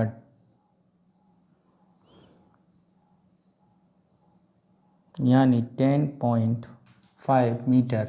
नेक्स्ट देखते हैं क्वेश्चन नंबर 72 और देखते हैं सभी बिल्लियां कुत्ते हैं, सभी कुत्ते मनुष्य हैं, निष्कर्ष सभी मनुष्य चूहे हैं। तो जब ऐसा स्टेटमेंट हो तो बच्चों देखते हैं मनुष्य और चूहों के बीच कोई संबंध नहीं है, तो आप इसकी कोई व्याख्या नहीं कर सकते हैं। तो ऐसे स्टेटमेंट में तर्क दोष होता है, अविचारी सामान्यीकरण। नेक्स्ट चलते हैं क्वेश्चन नंबर 73।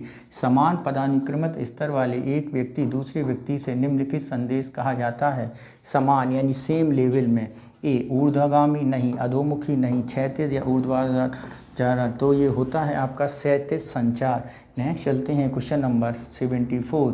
कूट लेखन की प्रक्रिया है चिन्हों को सार्थक देश में परिवर्तित करने की, संदेशों को सार्थक चिन्हों में परिवर्तन करने की, कूट को बाइनरी अंकों में करने की या प्रतिलिपियों के समर्थ लिपियों में परिवर्तित करने की। तो यहाँ पे अगर हम बात करें तो कूट लेखन जो होता है वो किससे संबंधित होता है बच्चों? तो कूट लेखन आपका संबंधित होता है संदेशों का सार्थक चिन्हों में परिवर्तन करने की, यानी बी ऑप्शन। नेक्स्ट चलते हैं क्वेश्चन नंबर 75। घरेलू हिंसा कि प्रभावशाली व्यक्ति की पत्नी ने आपसे प्रशासनिक अधिकारी के रूप में संपर्क किया, उसके माता पिता उसकी मदद करने में सक्षम नहीं हैं, आप क्या करेंगे? समायोजन करने के लिए महिला की काउंसलिंग करेंगे, उसे पुलिस शिकायत दर्ज करने के लिए कहेंगे, उस व्यक्ति को बताएंगे कि उसकी पत्नी आपसे संपर्क में है, पुलिस जांच करवा कर उसकी मदद करने को, पुलिस से जांच व उसकी मदद करने को कहेंगे, पुलिस से जांच व उसकी मदद करने को कहेंगे। ठीक है, तो इसमें अगर सबसे सटीक बात की जाए तो यहाँ पर हम प्रभावशाली व्यक्ति की पत्नी प्रशासनिक अधिकारी के रूप में काम दबाव के कारण आप क्या करेंगे? तो यहाँ पे ऑप्शन नंबर बी बिल्कुल सटीक उत्तर है, पुलिस की शिकायत दर्ज कराने के लिए कहेंगे। नेक्स्ट क्वेश्चन नंबर 76 देखते हैं और उसे समझते हैं। 76 देखें और उसे समझते हैं। 76 क्या कह रहा है?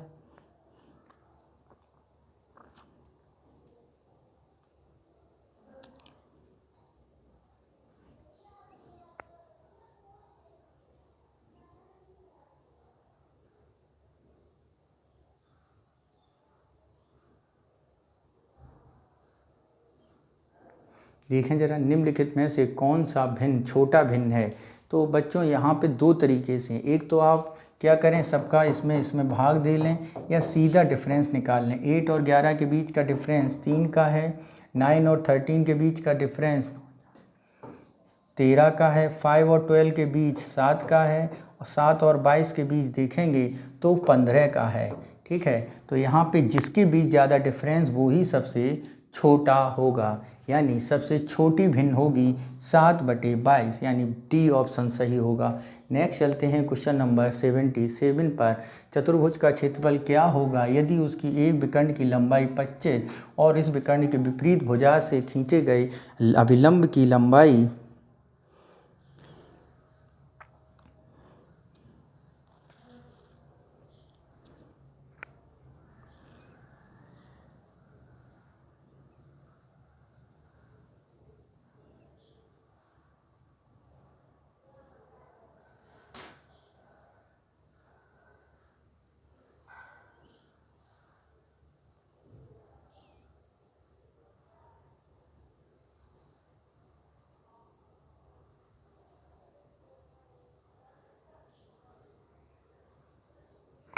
देखते हैं। इसमें क्षेत्रफल की अगर बात करें तो ये होगा आपका 275 सेंटीमीटर। नेक्स्ट चलते हैं क्वेश्चन नंबर। समस्या सुलझाने की किस रणनीति में कोई व्यक्ति समस्या सुलझाने के लिए सभी को नहीं चुनता बल्कि कुछ अधिक प्रासंगिक विकल्प चयन करता है? एल्गोरिथम, ह्यूरिस्टिक या ए बी दोनों? तो इसका आंसर होगा ए बी दोनों। नेक्स्ट चलते हैं क्वेश्चन नंबर 79 पर। यदि हम 79 को देखते हैं तो बच्चों 79 जो होगा उसका आंसर क्या होगा? तो यहाँ पर ए पी स्टार क्यू का अर्थ है पी क्यू की पत्नी है और इसका अर्थ है क्यू का मित्र है। ए प्लस बी स्टार सी का क्या अर्थ होगा? तो यहाँ पर सी का के ए बहन है, सी की नानी है, सी ए की ससुर या सास है, यानी सी ऑप्शन सही होगा। नेक्स्ट चलते हैं क्वेश्चन नंबर 80 पर। दो संख्याएं x, y एक दूसरे के व्युत्क्रमानुपाती हैं। यदि x 50% कम हो तो y कितना प्रतिशत बढ़ जाएगा? ए 50%, सी 80, 100 या ज्ञात नहीं किया जा सकता। तो यहाँ पे अगर हम बात करें तो ये होगा बच्चों 50%। कितना? 50%। नेक्स्ट चलते हैं क्वेश्चन नंबर 81 पर और देखते हैं 81 क्या कह रहा है। A B F H L N P में लुप्त संख्या ज्ञात करनी है। यदि हम इसके लुप्त संख्या की ओर देखेंगे तो ये संख्या हो जाएगी बच्चों टी वी एक्स। क्या हो जाएगी? तो ये संख्या हो जाएगी आपकी कितनी? टी वी एक्स जेड, यानी बी ऑप्शन सही हो जाएगा। नेक्स्ट चलते हैं। अगर इसे सॉल्व करेंगे तो बच्चों इसका आंसर आएगा ए बी बी, यानी ए ऑप्शन सही है। नेक्स्ट, एक्स की ओर इशारा करते हुए बाई कहता है कि इकलौते पुत्र की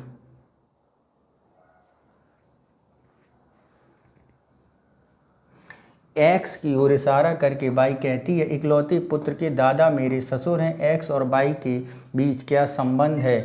क्या है? एक्स और बाई के बीच क्या संबंध है? तो यहाँ पर पति होंगे वो। ठीक है, नेक्स्ट चलते हैं क्वेश्चन नंबर 84 और देखते हैं 84 क्या है। 84 में बताया गया है, विचार कीजिए और ये बताए गए हैं। तो स्टार और हैश को सॉल्व करेंगे तो ये आएगा आपका क्या, ये आएगा आपका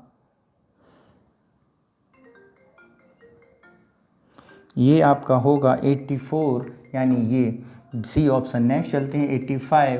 इसमें अगर हम बात करें कि दी गई श्रृंखला में कितने दो ऐसे हैं जिनसे पहले एक है और बाद में 4 नहीं है, तो यहाँ पे अगर हम बात करें तो कितने ऐसे हैं, तो ये आपका हो जाएगा 4। कितने हैं बच्चों? 4। सी ऑप्शन सही है। नेक्स्ट चलते हैं क्वेश्चन नंबर 86 पर। 86 देखते हैं, श्रृंखला में प्रश्न चिन्ह के बारे में पता करना है। तो प्रश्न चिन्ह के बारे में देखेंगे तो यहाँ पे जो सॉल्व होगा, सॉल्यूशन करते हुए आएंगे तो यहाँ पर आपका जो होगा वो क्या होगा। अगर हम इसमें वह श्रृंखला में प्रश्न चिन्ह के बारे में बताना है तो इस प्रश्न श्रृंखला में चिन्ह में आएगा आपका 8 और 10। नेक्स्ट चलते हैं 87 पर और 87 देखते हैं। श्रेणी 1911, 1927, 1935 में 53वां पद क्या होगा। तो यहाँ पे 53वां पद होगा 23, 27। क्या होगा बच्चों? 23, 27, बी ऑप्शन। नेक्स्ट चलते हैं, एक ज़रूरी बैठक में जाते समय आप किसी घर में आग लगे हुए देखते हैं, आप क्या करेंगे? उसे अनदेखा करके आगे निकल जाएंगे, फायर ब्रिगेड को कॉल करेंगे, महत्वपूर्ण विवरण प्रदान करेंगे, मदद के लिए दोस्तों को बुलाएंगे, बैठक रद्द कर स्वयं आग बुझाएंगे। तो इसका बी ऑप्शन बिल्कुल सही है। समबाहु त्रिभुज के बारे में बताना है अगला।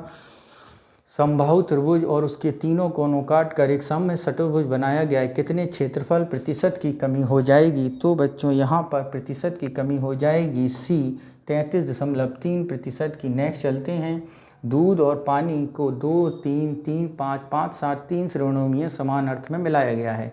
मिश्रण में पानी और दूध का अनुपात बताइए। तो बच्चों मिश्रण में दूध और पानी का अनुपात क्या होगा। तो यहाँ पे अगर हम बात करें तो वो होगा आपका कितना। तो यहाँ पे अगर हम बात करें तो वो होगा कितना, इस पे अगर देखा जाए तो मिल्क और वाटर 2:3, 3:5, 5:3 श्रेणी मिलाया जाए तो मिश्रण में पानी और दूध का अनुपात क्या होगा। तो देखते हैं 2/3 + 3/8 + 5/12। तो ये सॉल्व करेंगे तो आएगा 120, 143।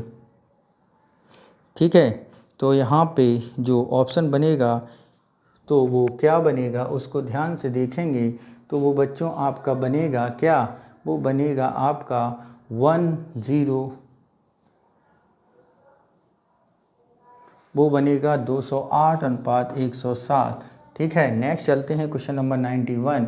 आप खाद्य एवं जन वितरण अधीनस्थ अधिकारी हैं, बड़े पैमाने पर आयातित व्यक्तियों को अनाज भेजे जाने के बड़े घोटाले का पता आपको चलता है। ठीक है, आप चुप रहेंगे, रहस्य उद्घाटन के लिए कुप्रसिद्धि ला सकेगा, अपने वरिष्ठ अधिकारी को बताएंगे, यह जानकारी मीडिया को दे देंगे। ठीक है, अपने वरिष्ठ अधिकारी को विषय में सूचित करेंगे, अपराधियों के मजबूत और राजनीतिक संबंध के कारण उन्हें छोड़ देंगे, यह जानकारी मीडिया को दे देंगे, जहां घोटाले का पता चल रहा है चुप रहेंगे। तो इसकी सबसे सटीक उत्तर है बी ऑप्शन, अपने वरिष्ठ अधिकारी को बताएंगे। नेक्स्ट 92 पर चलते हैं। यदि 2 वर्ष के लिए 30% वार्षिक दर से 10,000 रुपये का चक्रवृद्धि ब्याज पर दिया जाए तो वर्ष कुल की राशि कितनी होगी। तो अगर हम इसके बारे में बात करें तो वो राशि कितनी होगी, तो वो राशि होगी 13,225। कितनी? 13,225। नेक्स्ट क्वेश्चन चलते हैं 93। ए बी 3 गुना तेज है, बी सी से दुगना है, तो सी 72 मिनट में तय दूरी ए से कितनी तय करेगा। ए 12 मिनट, बी 13 मिनट, सी 12.4, 6.4 या ब, तो ये करेगा 12 मिनट में। नेक्स्ट 94। यदि बहुलक मध्यम क्रमशः 4 और 6 हैं तो माध्य ज्ञात कीजिए। तो इसका फॉर्मूला बच्चों क्या होता है, 3 × medium plus mode plus 2 × mean. तो ये क्या हो जाएगा, 3 × 6 = 4 + 2 × मीन। तो ये हो गया आपका कितना, 18 - 4 = 2 × मीन, यानी हो गया मीन = 12/2, यानी ये आपका कितना हो गया, ये हो गया आपका 6। कितना हो गया बच्चों 6, यानी ऑप्शन नंबर 6 हमारा बी सही होगा। नेक्स्ट चलते हैं क्वेश्चन नंबर 95। एक कार्यालय की बैठक में लाभ प्रतिशत पाई चार्ट प्रदर्शित किया जाता है। यह किस प्रकार का संचार है? मौखिक संचार, चित्र संचार, गतिज संचार या शाब्दिक संचार? ये है आपका चित्र संचार। नेक्स्ट चलते हैं 96। यदि समबाहु त्रिभुज की प्रत्येक भुजा 16 सेंटीमीटर है तो उसका क्षेत्रफल कितना होगा? तो समबाहु त्रिभुज के क्षेत्रफल को हम लोग जानते हैं कितना होता है एरिया होता है √3/4 इंटू भुजा स्क्वायर। तो ये कितना होगा √3/4 इंटू 16 और 16 यानी 64√3। बी ऑप्शन सही होगा। नेक्स्ट चलते हैं क्वेश्चन नंबर 97 देखते हैं।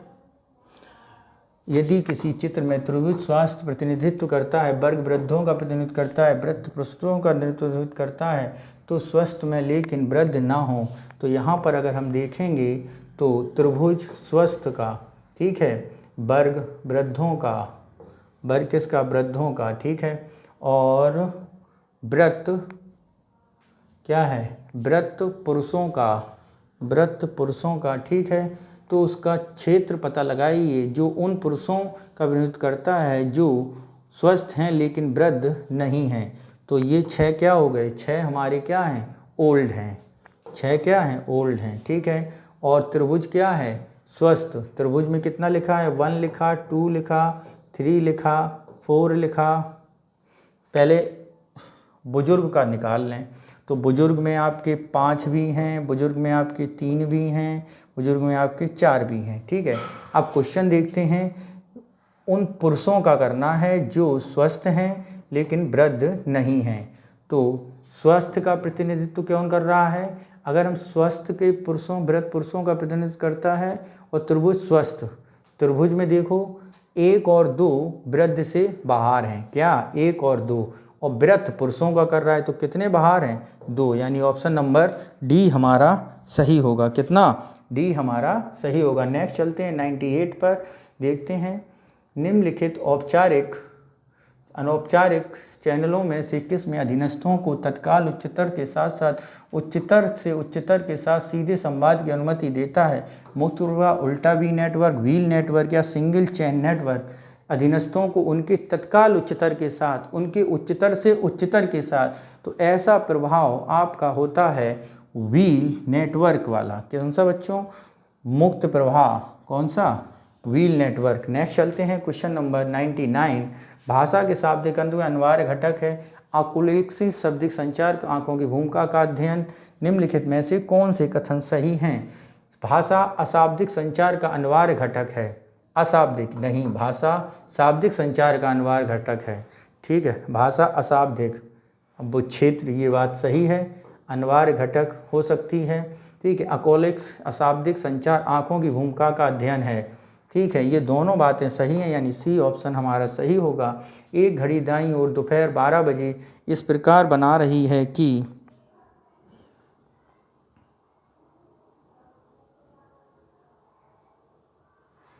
ठीक है, तो यहाँ पर घंटे में एक 30 बजे दिशा में और संकेत करेगी, तो वो दिशा होगी आपकी पश्चिम की, ठीक। तो बच्चों ये आपका आज का दृष्टि संस्थान का कौन सा पेपर रहा? सी सेट का पेपर है और दृष्टि संस्थान का पेपर संख्या 13 है। इससे जुड़े पीडीएफ को पाने के लिए, सॉल्यूशन को पाने के लिए आपको क्या करना है? हमारे टेलीग्राम चैनल को लाइक करना है और उसे ज्वाइन करना है।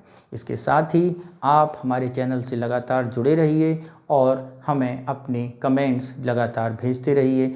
नेक्स्ट पेपर सॉल्यूशन में हम लोग जल्द ही मिलेंगे। Thank you.